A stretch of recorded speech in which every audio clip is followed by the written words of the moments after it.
Hey there, I'm Sarah with WTI, and I love books, but sometimes I run out of places to store them and keep them looking neat. Let me introduce you to what I consider magical bookshelves.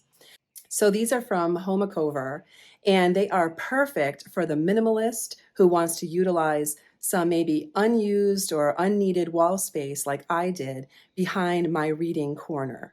So what's magical about them is that they seem to hang upon nothing, but they're actually very sturdy.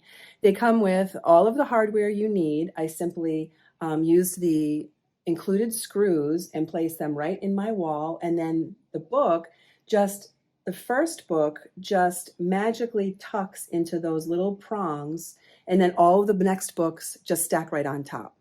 I'm really impressed with how easy they were to install and how cool they look on my shelf.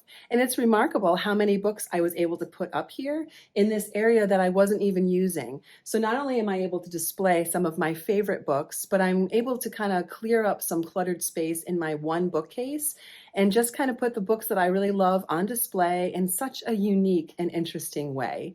These little magical bookshelves pack quite a punch. They're easy to install, they're so eye-catching, and I'm really impressed by how many books I was able to put on them. I just love the look of them behind my reading chair in my library. I highly recommend trying them, and that is my point of view.